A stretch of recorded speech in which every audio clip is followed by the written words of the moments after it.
আসসালামু আলাইকুম সুপ্রিয় শিক্ষার্থী, সপ্তম শ্রেণীর গণিত টিউটোরিয়ালে আপনাকে আবারও স্বাগতম। তো আমরা এই পর্বে আলোচনা করবো এখানে বৃত্ত যে অধ্যায়টা আমরা করছিলাম, চলো বৃত্ত শিখি। এখানকার আমাদের বৃত্তের ক্ষেত্রফল নিয়ে আমরা কথা বলবো এখানে। অ্যাকচুয়ালি আমি এখানে আমার নতুন ভাবে আমি এখানে নতুন কারিকুলামে আমাদের এখানে সবগুলো অধ্যায় ভিত্তিক ম্যাথমেটিক্স আমি সলভ করতেছি এবং বাড়ির মানে যেখানে আমাদের এখানে হোম যে কাজগুলো আছে এখানে একক কাজ এবং দলগত যে কাজগুলো আছে এগুলো আমি সলভ করে দিচ্ছি এখানে। তো যারা এখনো আমার চ্যানেলটিতে সাবস্ক্রাইব করেনি অবশ্যই সাবস্ক্রাইব করে পাশে থাকবেন, যাতে করে আপনি আপনার প্রত্যেক দিনের যে পড়াগুলো এগুলো কমপ্লিট করতে পারেন এখানে। সো আমি এখানে সবগুলো বিষয় কিন্তু স্টেপ বাই স্টেপ দিয়েছি এখানে, ওকে। তো আমি এখন দেখবো যে এরিয়া অফ সার্কেল মানে বৃত্তের ক্ষেত্রফল দেখবো এখানে। তো আমরা একটু পড়ে নেই জিনিসটা।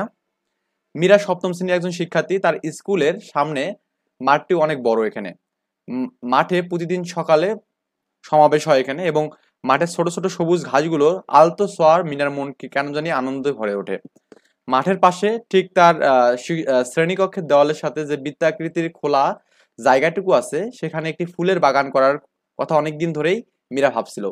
একদিন সে ক্লাসে গণিত শিক্ষককে তার ইচ্ছার কথা জানায় এবং মীরার কথা শুনে ক্লাসের সহপাঠীরা একত্র হয়ে শিক্ষকের কাছে বাগান করার আবেদন করে এখানে, এবং শিক্ষক তার প্রিয় শিক্ষার্থীদের কথা শুনে খুব খুশি হন। তিনি প্রধান শিক্ষক মহোদয়কে শিক্ষার্থীদের ইচ্ছার কথা বলেন এবং অনুমতি পেয়ে শিক্ষার্থীদের নিয়ে ওই স্থানে যান, এবং স্থানটি প্রায় 7 মিটার ব্যাসার্ধের একটি বৃত্তাকৃতির জায়গা এখানে, মানে 7 মিটার ব্যাসার্ধ আছে এখানে। তিনি শিক্ষার্থীদেরকে বলেন যে আমরা যদি এখানে ফুলের বাগান করি আমাদের বাগানটিকে পরিচর্যা করতে হবে, সার দিতে হবে, হ্যাঁ? কেননা সার কেনার জন্য প্রতি বর্গমিটারে কি পরিমাণ সার লাগবে সেটা আমাদের জানতে হবে এখানে। তোমরা কি বলতে পারবে এই ধরনের ক্ষেত্রে আমরা কি মানে আমাদের কি খুঁজে বের করতে হবে, এবং জমির পরিধি নাকি এলাকা? অ্যাকচুয়ালি আমাদের এখানে জমির আমাদের এলাকা বের করতে হবে। এলাকা মানে হচ্ছে ক্ষেত্রফল এখানে, ওকে। এটা হচ্ছে ক্ষেত্রফল। পরিধি মানে হচ্ছে বাহিরের অংশটা, ওকে। আচ্ছা, তার মানে আমাদের এখানে এলাকাটা বের করতে হবে। প্রায় সকল শিক্ষার্থী একসাথে বলে উঠলো যে এলাকা বা জমির ক্ষেত্রফল বের করতে হবে এখানে, যা আমি বললাম এখানে অলরেডি। তো স্বামীর এবং মীরা মনে করেন আহ, কি বলে এখানে মনে করে বৃত্তক্ষেত্রের ছবি কল্পনা করে এখানে। তো আমাদের এখানে দেখুন এই স্যার এখানে দাঁড়িয়ে আছে এখানে। তো স্যার দাঁড়িয়ে থেকে কি করতেছে, এই যে মীরা এখানে এবং স্বামীর এখানে করতেছে কি এখানে দড়ি দিয়ে মাপতেছে এখানে। যাই হোক, এখানে পড়লে বুঝবেন। তো মীরা বলে যে সে প্রথমে কাগজের একটি বৃত্ত আর্ট করবে বা আঁকবে, তারপরে বৃত্তাকৃতির কাগজটি কেটে নিয়ে গ্রাফ পেপারে বা ছকে কাগজের উপর নিচে চিত্রের মতো করে বসাবে। এবার ছক কাগজে বর্গাকার ঘরগুলো গণনা করে ক্ষেত্রফল নির্ণয় করবে এখানে। তো আমাদের এখানে অ্যাকচুয়ালি আমাদের এখানে যে ক্ষেত্রফল নির্ণয় করার প্রসেসটা আমি এখান থেকে দেখাচ্ছি এখানে, আমি একবার দেখাচ্ছি এখানে যে কাজটা দিয়েছে এখানে। প্রথম বৃত্তাকৃতির ক্ষেত্রফলের সমান 4টা ভাগে ভাগ করতে হবে এখানে। তো আমি এই কাজটা আমি একটু এখানে দেখাচ্ছি এখানে। তো আমি এখানে একটা এই যে বৃত্তাকার একটা কাগজ নিয়েছি এখানে। তো আমি করবো কি, প্রথমত এই বৃত্তাকার কাগজটিকে 4টা অংশে ভাগ করবো। তার মানে এই যে এই বরাবর একটা অংশ ভাগ করবো এখানে, দেখুন এই যে রেড কালার দিয়ে আমি দেখাচ্ছি এখানে। তার উপর থেকে নিচ বরাবর এই বরাবর আমি একটা ভাগ করবো এখানে, ওকে। ভাগ করার পর আমাদের জাস্ট যে কোনো একটা অংশ নিয়ে আমি কাজ করি। ধরে আমি এখানে এই অংশটা নিয়ে কাজ করতেছি এখানে, এইটা এই অংশটা আমাদের এখানে ধরুন আমি উপর মানে যেহেতু 4টে ভাগের সমান, তার মানে আমাদের এখানে এই অংশটা যে কোনো একটা অংশ নিয়ে কাজ করলে আমাদের হবে এখানে, ওকে। এটা বেশি একটু হিজিবিজি হয়ে গেছে এখানে। এই যে এই অংশটা নিয়ে আমি কাজ করতেছি। এর মধ্যে দেখুন পূর্ণ পূর্ণবর্গ কতগুলো এখানে, 1টা 2টা 3টা 4টা 5টা 6টা 7টা 8টা 8টা কিন্তু পূর্ণবর্গ পাচ্ছি। আর আমাদের এখানে অর্ধপূর্ণ বর্ণ বা আমাদের প্রায় অর্ধেকের কাছাকাছি আমাদের এরকম কটা পাচ্ছি দেখুন এখানে। এখানে এই যে 1টা পাচ্ছি, 2টা পাচ্ছি, 3টা পাচ্ছি, 4টে 5টা পাচ্ছি, 6টা পাচ্ছি, 7টা পাচ্ছি। তার মানে শিক্ষক এরা ধরছে কি এখানে আমাদের এই অঙ্কটা, এই অর্ধপূর্ণ গুলোকে আমাদের কি করছে এখানে এরা, যে আপনার এখানে হাফ করে ধরছে এখানে, ওকে। এখানে বই এখানে বিষয়টা বলে দেওয়া আছে এখানে, এই যে এখানে দেখুন এখানে বলছে এখানে যে আপনার তারপর বৃত্তের পরিধি কেটে নেওয়া লাল রং এবং আংশিক বড়গুলোকে 0.5 সেন্টিমিটার ধরতে বলছে এখানে, আনুমানিক এখানে, ওকে। এটা বলছে এখানে। তারপরে এখানে নীল হচ্ছে কতগুলো এখানে, নীল বর্ণ কতগুলো আমি জাস্ট এখান থেকে একটু দেখাচ্ছি। আমাদের এই যে এখানে আমি দিয়েছি আমাদের এখানে লাল কতগুলো আছে এখানে, এই 1টা 2টা 3টা 4টা 5টা 6টা 7টা 8টা 8টা আছে এখানে। তার মানে আমাদের এখানে এই যে লাল বল মানে 1 into 8 হবে এখানে, ওকে। 1 into 8 হবে, তার মানে 8 কিন্তু এখানে হচ্ছে। আর আমাদের এখানে এই নীল এই নীলগুলো কতটুকু হচ্ছে এখানে, আমি জাস্ট এখানে এই জিনিসটা একবার করে দিই এখানে। নীলগুলো আমাদের কটা পেলাম এখানে, এই যে 1টা 2টা 3টা 4টা 5টা 6টা এই যে 7টা এখানে পেলাম, ওকে। তো আমরা এখানে এই লিখতেছি একবারে। তাহলে প্রথম অংশের ক্ষেত্রে আমাদের এখানে এই যে 8 8 আছে কতগুলো, মানে 8টা আছে আমাদের পূর্ণ, আর আমাদের 7টা আছে কি 0.5, মানে 0.5 আলা কটা 7টা আছে, মানে আংশিক পূর্ণ আছে এখানে। তো আংশিক পূর্ণটাকে আর কি 0.5 ধরছে, ওকে। মানে 8কে 8, আর এখানে কি 0.5 কে 7 দ্বারা গুণ করলে 35, মানে 3.5 বর্গ সেন্টিমিটার হবে এখানে। তাহলে মোট হচ্ছে আমাদের 11.5 বর্গ সেন্টিমিটার হবে এখানে এক অংশের ক্ষেত্রফল এখানে। তার মানে এই বৃত্তটার ক্ষেত্রে আমাদের এক অংশের ক্ষেত্রফল কত হবে এখানে? 11.5 হবে এখানে, ওকে। বা এখানে আমাদের যে লাল অংশের বড় ক্ষেত্রগুলোর ক্ষেত্রফল, এগুলো আমাদের জাস্ট এখানে একবার আমরা এখানে করে দিলাম, তো এগুলো নতুন করে না দেখি এখানে। তার মোট ক্ষেত্রফল কিন্তু আমরা এখানে বের করলাম এখানে, ওকে। তার মানে এখানে এই লাল অংশের ক্ষেত্রফল হচ্ছে 8 পেলাম, আর হচ্ছে আমাদের কি এখানে নীল অংশের ক্ষেত্রফল কত পেলাম এখানে বলুন তো? এখানে এখানে পেলাম হচ্ছে 3.5 পেলাম। মোট যোগ করে কত পেলাম এখানে? 11.5 পেলাম। এটা হচ্ছে আমাদের এখানে প্রথম অংশের এখানে। তাহলে আমাদের বৃত্তের তো এরকম 4টা অংশ আছে, তাই না? 4টা অংশ আছে, তো প্রথম অংশটা এটা হয়, তাহলে 4টা কি 4 ইন্টু প্রথম অংশ করলেই তো হয়ে যাচ্ছে, মানে সম্পূর্ণ বৃত্তের ক্ষেত্রফল। তো 4 ইন্টু 11.5, তার মানে এটাকে যদি আমি গুণ করি তাহলে দেখা হবে এখানে 11 দুগুণে কত হবে এখানে? 22, 23 হবে। 23 দুগুণে কত এখানে? 46 হবে এখানে। মানে 11.5 কে 2 দিয়ে গুণ করলে কত হবে? 23 হবে। 23 কে 2 দিয়ে গুণ করলে 46 হবে এখানে। মানে সম্পূর্ণ বৃত্তের ক্ষেত্রফল কত হবে এখানে? 46 বর্গ সেন্টিমিটার হবে এখানে, ওকে। আই থিঙ্ক ব্যাপারটা বুঝতে পারছেন এখানে। এবার আমাদের বলছে দলগত কাজ, কাগজ কেটে বিভিন্ন রং এবং 1 বর্গ সেন্টিমিটার ব্লক এবং সমকোণী ত্রিভুজ দ্বারা মেপে বৃত্তের ক্ষেত্রফল পরিমাপ করতে বলছে। তো আমরা আগের মতো করে সেম ভাবে করবো এখানে। এই যে এটার মতো করে আমরা সেম ভাবে করবো এখানে, এই একক কাজটা আমাদের এই যে এভাবে করবো এখানে, ওকে। এই যে এভাবে আমরা করবো এখানে। আই থিঙ্ক ব্যাপারটা বুঝতে পারছেন এখানে। এখন আমাদের বৃত্তক্ষেত্রের ক্ষেত্রফল নির্ণয়ের সূত্র এখানে। তিনজনের মাথা থেকে তিনটা বুদ্ধি বেরোচ্ছে দেখুন। বৃত্তাকৃত ক্ষেত্রটির সমান অংশগুলো অংশ বিভক্ত করে টুকরো টুকরো কাগজে সাজিয়ে যদি সমান সামুদ্রিক বানানো যায় এখানে, এই এটা থিঙ্ক করছে, হ্যাঁ। এই ভাবছে কি এখানে সূত্র ব্যবহার করে আমরা আয়ত, সামুদ্রিক, এমনকি ত্রিভুজের ক্ষেত্রফল নির্ণয় করতে শিখেছি। তাহলে বৃত্তক্ষেত্রের ক্ষেত্রফলগুলো বের করার জন্য আমাদের কোন সূত্র প্রতিষ্ঠা করবে এখানে, এ ভাবতেছে এটা। আর বৃত্তকৃত ক্ষেত্রফলটি সমান কতগুলো অংশ বিভক্ত হরে এই টুকরোগুলো সাজিয়ে একটা আয়ত বানাতে বলছে। তার মানে এখানে এ বলছে সামুদ্রিক বানাতে, এ বলছে কি আয়ত বানাতে এখানে। তো আমরা এখানে এই দুইজনের মানে দুইজন বিজ্ঞানের কথাগুলো একটু শিখবো এখানে। তো দলগত কাজ আমাদের বলছে এখানে দেখুন। স্বামীর তার ভাবনাটি দলের সদস্যদের সঙ্গে আলোচনা করে এবং সে অনুযায়ী সে একটি আর্ট পেপার বা পুরাতন ক্যালেন্ডার পিছনে সাদা পৃষ্ঠায় বৃত্ত এঁকে বৃত্তক্ষেত্রে ক্ষেত্রফল কেটে নেয়। এবার বৃত্তকৃতি ক্ষেত্রটির মাঝ বরাবর পর্যায়ক্রমে 3বার ভাঁজ করে এখানে। তার মানে দেখুন এখানে এই বিষয়টা। তো এই যে প্রথমে আমাদের এই বরাবর ভাঁজ করবে এখানে, এই বরাবর একটা ভাঁজ করবে, মানে উল্টো অর্ধেক হবে। তারপরে কি আবার এখানে আরেকটা ভাঁজ করবে এই বরাবর এখানে, ওকে। গেল। তো এটা ভাঁজ তো হয়ে গেল এখানে। তার মানে মোটামুটি আমাদের এখানে এরকম একটা অংশ পাবে, 4/1 পাবে এখানে, এরকম পাবে। মানে প্রথম যখন আমি ভাঁজ করবো তখন আমাদের এই মানটা হবে এরকম, মানে অর্ধেক হবে এখানে, এরকম অর্ধেক, ওকে। মানে এটাকে আমি আবার যখন মাঝ বরাবর ভাঁজ ভাঁজ করবো তখন আমাদের ব্যাপারটা এরকম হবে না। মানে এটাকে যে আবার ভাঁজ করেন তাহলে ব্যাপারটা আমাদের এরকম হচ্ছে এখানে, হ্যাঁ, এই যে এরকম হবে এখানে, ওকে। এইরকম আমাদের এখানে 3টা ভাঁজ করছে, মানে এরকম, মানে প্রথম অর্ধেক হবে, তারপরে এই অর্ধেককে ভাঁজ করলে দ্বিতীয় ভাঁজ এবং এটা তৃতীয় ভাঁজ এখানে। তার মানে এরকম আমাদের এটাকে ভাঁজ করলে আমাদের মোটামুটি এরকম একটা অংশ পাবো, ওকে। ফলে বৃত্ত সমান 8টি অংশে বিভক্ত হবে এখানে। দেখুন 8টা অংশ হয়েছে, 1 থেকে শুরু করে আমাদের 8 পর্যন্ত 8টা অংশে বিভক্ত হয়েছে এখানে। বৃত্তের টুকরোগুলোকে নিচের চিত্রের মতো করে সাজাতে হবে এবং অন্য একটা জ্যামিতিক আকার আমাদের রূপান্তর করা হলো এখানে। তো আমরা জানি বৃত্তের মানে হচ্ছে পরিধি হচ্ছে 2πr এখানে, এটা আমরা জানি এখানে, এটা সূত্র আগে পড়ছি। এই 8টা অংশকে আমরা কি করছি এখানে, এভাবে বসাইছি এখানে। এই যে প্রথম অংশটা এখানে দিলাম, এই দ্বিতীয় অংশটা এখানে দিলাম এখানে, এই তৃতীয় অংশটা এখানে বসালাম, চতুর্থ অংশটাকে এভাবে বসালাম, পঞ্চমটাকে বসালাম, ষষ্ঠটাকে এখানে বসালাম এবং সপ্তমটাকে বসালাম এবং অষ্টমটাকে বসালাম। তার মানে এখানে দেখুন এই বরাবর কয়টা অংশ যাচ্ছে এখানে? 1টা 2টা 3টা 4টা অংশ আছে এবং এই বরাবর আমাদের 4টা যাচ্ছে, 1টা 2টা 3টা 4টা এখানে যাচ্ছে। তার মানে নিচের দিকে 4টা অংশ এবং উপরের দিকে 4টা অংশ, ওকে। তার মানে আমরা একটু খেয়াল করে দেখি আমরা। তো আমরা জানি এখানে বৃত্তের পরিধি কত এখানে? 2π আর এখানে 2πr। তাহলে এই বৃত্ত হচ্ছে সমগ্রটার পরিধি। তো আমি যেখানে ওই অর্ধেকটা যে বের করতে চাই, এই অংশটা, এই অংশটা কত হবে বলুন তো? 2πr কে আমি যে 2 দিয়ে ভাগ করে তাহলে তো হচ্ছে, তাহলে এটা কাটলে কত হবে? πr হবে এখানে, ওকে। তাহলে আমাদের এই অংশটা কত হবে এখানে? πr হবে এখানে। এই অংশটা কোনটা? এই অর্ধেক জায়গাটা এখানে, এই অর্ধেক জায়গাটা কত হবে এখানে? πr হবে এখানে, এই যেটা আমাদের πr হবে। তো এই অর্ধেক কয়টা এখানে বৃত্তকলা আছে বলুন তো? এখানে এটাকে বৃত্তকলা বলা হয় এখানে। তো এখানে আমাদের 1টা আছে এখানে, 2টা আছে, 3টা আছে, 4টা আছে। তার মানে এই যে আমাদের 1টা 2টা 3টা 4টা না, এই অংশটা না। তার মানে এই যে পুরো অংশটা আছে এখানে, এই 2 4 6 8, এটাকে বলা হবে এখানে 2r বলা হবে এখানে, এটাকে বলা হবে 2r বলা হবে এখানে, মানে সরি πr বলা হবে এখানে, ওকে। আর আমরা জানি এই অংশটা এটা কিন্তু আমাদের বৃত্তের হচ্ছে ব্যাসার্ধ, এটাকে আর বলা হয় এখানে, কি বলা হয় আর।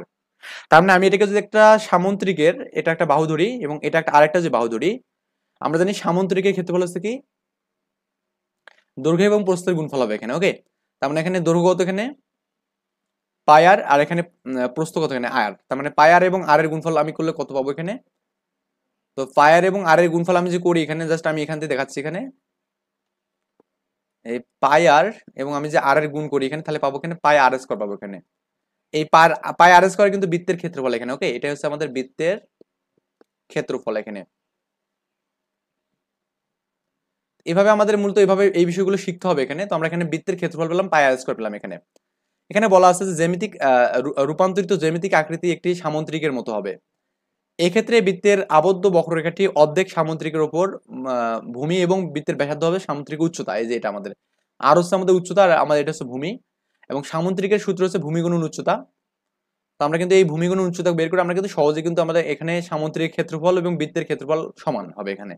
তো এই ক্ষেত্রে আমরা কিন্তু সামুদ্রিকের ক্ষেত্রফল এখানে কি পেলাম এখানে পাই আর স্কয়ার পেলাম এখানে, এখানেও বৃত্তের ক্ষেত্রফল কি হবে পাই আর স্কয়ার হবে এখানে, এটা আমরা দেখলাম এখানে। ওকে, সাভিয়া বৃত্তাকৃতির সমান অংশটিকে 16টা অংশে বিভক্ত করছে এবার। তো আমরা এখানে করছি কি এটাকে এটাকে মানে সামির করছে কি এখানে 8টা অংশে বিভক্ত করছে, এবং এ করছে কি আরো একটা অংশে ভাঁজ করছে, মানে আরো একটা ভাঁজ করে দিচ্ছে এখানে।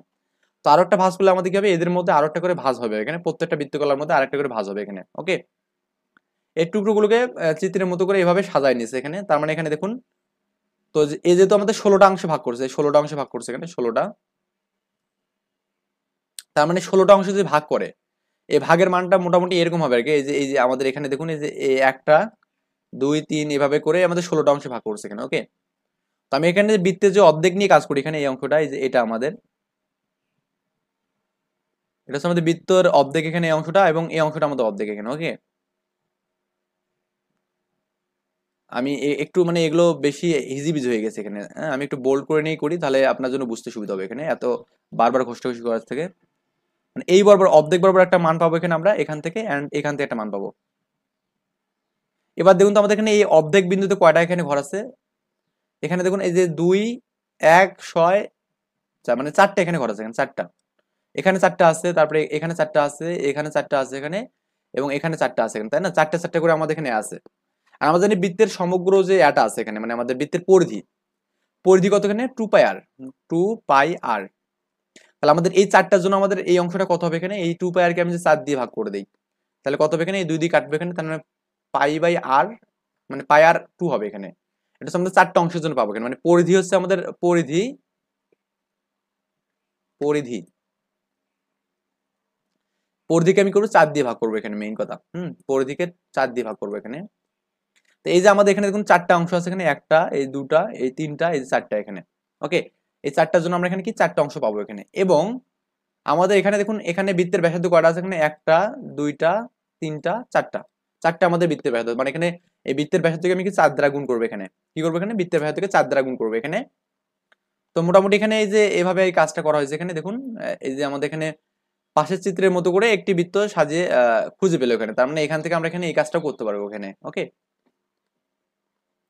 এবার বলছে এখানে তারেক বৃত্তাকৃতির ক্ষেত্রটি সমান 16টা অংশে বিভক্ত করছে, এবং টুকরোগুলোকে আমরা কি করছি এভাবে সাজাচ্ছি এখানে। এই যেখানে দেখুন আমাদের এই যে এখানে একটা দুইটা তিনটা চারটা পাঁচটা ছয়টা সাতটা আটটা, মানে এভাবে আমরা 8টা অংশ এখানে সাজাইছি এখানে। ওকে, এখানে আমি যে 8টা অংশ সাজাই, তাও কিন্তু আমাদের কি হচ্ছে 8টা অংশ মানে কিন্তু বৃত্তের অর্ধেক, অর্ধেক সার্কেল এখানে।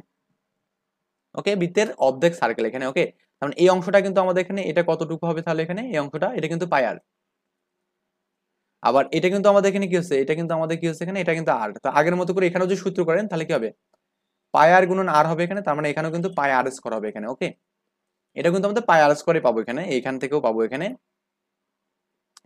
এবার আমাদের এখানে আরেকজন বলছে মীরা, মীরা কি আরো একটা বৃত্তকে কেটে 32টা অংশে বিভক্ত করছে এখানে। ওকে, তার মানে এই 32টা অংশ মানে কি এখানে এটাকে আবার টুকরো করছে এখানে।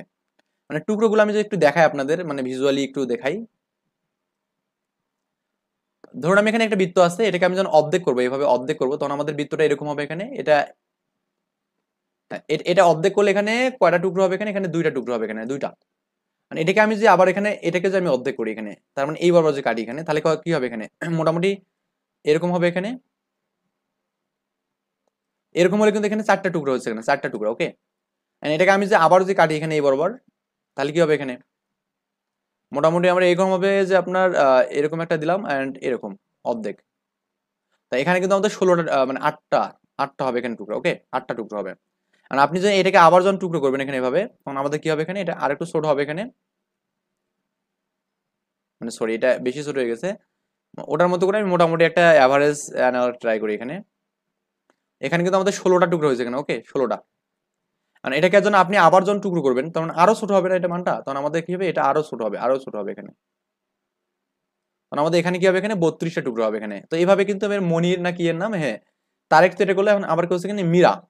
মীরা কিন্তু এবার করছে কি এখানে 32টা টুকরো করছে এখানে এটাকে। ওকে, টুকরে করে এইভাবে মোটামুটি সবগুলোকে সাজাইছে এখানে। এখানে এই পাশে 8টা, এভাবে এভাবে 16টা এভাবে সাজাইছে এখানে 16টা। ওকে, এভাবে 16টা সাজাইছে এখানে 16টা। আর আমাদের এটা তো আমাদের বৃত্তের ব্যাসার্ধ আর আছে এখানে। ওকে, আচ্ছা। তো সে এভাবে সাজানোর পরে এরকম একটা চিত্র পাবে এখানে। মীরার টুকরোগুলোকে সাজিয়ে যে জ্যামিতিক আকৃতি পেলো তার একটা আয়ত স্বরূপ কিন্তু এখানে। তার মানে এখানে কি পাচ্ছে, এটা আয়ত স্বরূপ এখানে, আয়ত ক্ষেত্র এখানে। তো এই ক্ষেত্রে আমাদের আয়তের দৈর্ঘ্য হবে এখানে কত হবে এখানে, বৃত্ত ক্ষেত্রটির অর্ধ পরিসীমা এখানে, বা অর্ধ পরিসীমা বলতে অর্ধেকটা এখানে, এই যে অর্ধেক। ওকে, আর প্রস্থ হবে আমাদের বৃত্তের ব্যাসার্ধ এখানে আর এর মানটা। তো এখানে অর্ধ পরিসীমা কি হবে, পাই আর হবে এখানে। কত হবে, পাই আর। তো পাই আর ইন্টু এটার গুণফল কত হবে, পাই আর স্কয়ার এখানে হবে এখানে। তো এই 5 নাম্বার এখানে আমাদের কিছু বলছে যে কোন বৃত্তাকৃতির ক্ষেত্রটিকে স্বামীর সাহিবা এবং তারেক এবং মীরার মতো করে যদি 64টা বা আরো তার থেকে বেশি সমান অংশে বিভক্ত করি, উপরের চিত্রের মতো করে সাজাই, তাহলে সেই ক্ষেত্রে বৃত্ত ক্ষেত্রটি একটা কিন্তু আয়তক্ষেত্র হবে এখানে। ওকে, তখন মানে যতভাবে আপনি সাজান না কেন এখানে, তখন আমাদের বৃত্ত ক্ষেত্রটা কি হবে, সবসময় কি আয়তক্ষেত্র হবে এখানে। কি হবে, আয়তক্ষেত্র হবে এখানে।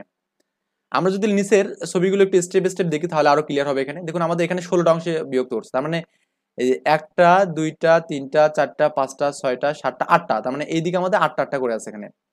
তো 16টা অংশে বিভক্ত করার ফলে আমাদের মোটামুটি এটা আয়তের মতো হয়েছে, কিন্তু এটা আমাদের কিন্তু এর থেকেও আমাদের নিচের গুলো আরো ভালোভাবে বোঝা যাচ্ছে এখানে। তার মানে এখানে পরিধি কত হবে, এখানে অর্ধেকটার পরিধির অর্ধেক হবে এই অংশটা এখানে, এটাকে 2 দিয়ে ভাগ করবো এখানে। তার মানে এখানে কি হবে, পরিধি হচ্ছে 2 পাই আর, এটাকে 2 দিয়ে ভাগ করলে পাই আর হবে এখানে, এবং এখানে ব্যাসার্ধ আছে আর এর মানটা এখানে। ঠিক সিমিলার ভাবে আমি এটাকে যখন 32টা অংশে বিভক্ত করবো, তার মানে এখানে আমাদের 16টা অংশ আছে এখানে, 16টা অংশ।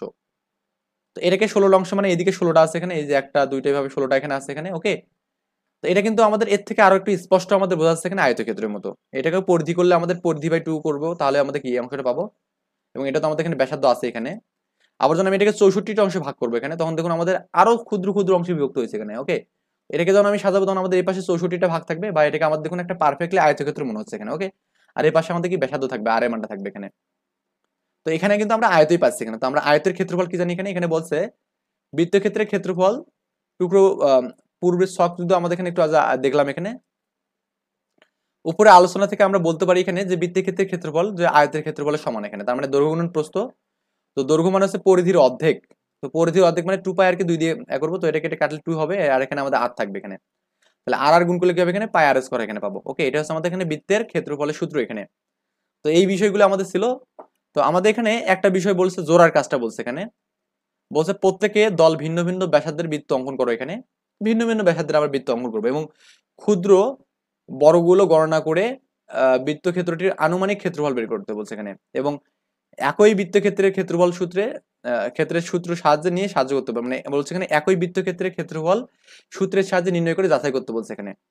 মানে আপনি এখানে বিভিন্ন দলে ভিন্ন ব্যাসার্ধের বৃত্ত আট করবেন এখানে, মানে ছোট মানে আপনি একজন 5 আট করবে, একজন 9 আট করবে, 10 আট করবে, এবং মানে ক্ষুদ্রতম বর্গগুলোর গণনা করে বৃত্তক্ষেত্রে আনুমানিক ক্ষেত্রফল নির্ণয় করতে বলছে। তার মানে এখানে এখানে আমাদের যে আমি এখানে যে কাজটা করে দেখাইছি আপনাদের এখানে, এখানে যে কাজটা করে দেখাইছি দেখুন আমাদের এখানে আমি যদি প্রত্যেকটা আমি যে এক বর্গ করি না, এটা এক এটা এক এটা এক এটা এক, তার মানে এখানে 4 নিয়েছি ব্যাসার্ধ এখানে। ওকে, এখানে ব্যাসার্ধ নিয়েছি 4, ব্যাসার্ধ আমি কি নিয়েছি 4 নিয়েছি এখানে। তার মানে ব্যাসার্ধ যে 4 নিয়ে এখানে, তা আপনি করবেন কি এরকম এরকম বৃত্ত আট করবেন, এখানে ব্যাসার্ধ আপনি 5 নেবেন, ব্যাসার্ধ এখানে 6 নেবেন, এখানে ব্যাসার্ধ 7 নেবেন এখানে, এভাবে এভাবে আপনি অনেকগুলো বৃত্ত আট করতে পারবেন এখানে। করার পর এই 4 এর জন্য আমরা এখানে ক্ষেত্রফল কত পাইলাম এখানে, 4 এর জন্য ক্ষেত্রফল কত পেলাম এখানে, কি পাইছি এখানে 46 পাইছি না এখানে। তো আপনি করবেন এখানে কি আপনার এখানে 5 এর জন্য কত হয় এটা দেখবেন, 6 এর জন্য কত হয়, মানে সিমিলার হবে, একদম সিমিলার হতে আপনি এখানে গ্রাফ পেপারে এই কাজগুলো করবেন, গ্রাফ পেপারে এবং কতগুলো আপনার পূর্ণ আছে সেটাকে আপনি পূর্ণ ধরবেন এখানে, এবং যতগুলো আমাদের অর্ধপূর্ণ থাকবে সেটাকে আপনি আনুমানিক 0.5 ধরবেন এখানে, মানে অর্ধপূর্ণ থাকলেই।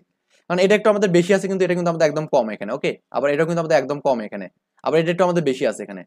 তো এরকম আমাদের কম বেশির উপর ডিপেন্ড করে আমাদের সবগুলোকে 0.5 ধরা হবে এখানে আনুমানিক। তো এই 0.5 দিয়ে যেগুলো অর্ধপূর্ণ বা আংশিক পূর্ণ আছে সেগুলোকে 0.5 দিয়ে গুণ করবেন এখানে, যতগুলো আছে এখানে করে জাস্ট এই মানে প্রথমে 4/1 নিয়ে কাজ করবেন, তারপরে আপনার এখানে 4 দিয়ে গুণ করলে আমাদের ম্যাথটা কিন্তু পাবেন এখানে। ওকে, তো এইভাবে সবগুলো কাজ করবেন এখানে, এবং আমার পরবর্তী টিউটোরিয়ালে আমি অনুশীলনী ম্যাথগুলো করবো ইনশাল্লাহ।